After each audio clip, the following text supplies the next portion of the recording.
What is the most severe case of someone being completely out of touch with reality you've ever seen? Work with a girl who is a flat earther and on top of that denied the existence of space. When the topic came up and I disagreed, she asked if I had ever been there. Obviously I haven't. I told her I have also never been to Japan, and that does not mean it doesn't exist.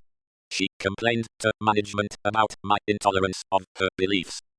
This was from a regional manager of Starbucks after they removed merit-based raises that could go up to a 5% increase, changed to a flat 2% increase. When she asked if people liked the new raise plan, I said actually no. They feel unmotivated with no reason to perform any better than just normal.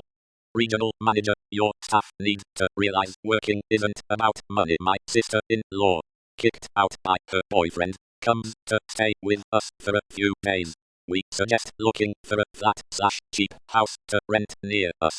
She won't live in the scummy part of town near us. She'd like a 3-bed house with garden in the best part of town. She has no savings and isn't sure if she has a job. Was a part-time cashier in a supermarket. Stopped going to work when COVID came. Note, not furloughed. Supermarket still open. She's just not going in. When I suggested maybe she couldn't afford £500k on a family home on her salary, she suggested she'd just get a council house, disregarding the huge waiting list and the fact that most council properties are in the ghetto parts of town.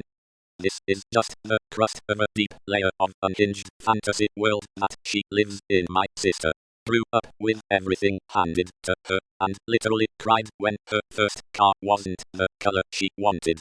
Married rich. Can't fathom why I can't take off work whenever it suits me, and says stuff like, I wouldn't ask my boss for a week off, I would tell him I'm taking the week off. Parents of a 35-year-old woman who was hospitalized after suffering severe anoxic brain damage 20 years ago. She had been in the same ward since, barely conscious.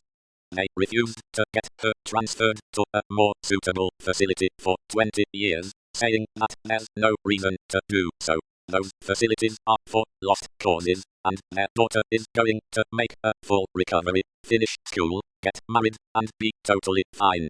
Working in hospitals got me quite a collection of these stories, but this one I thought was one of the saddest ones.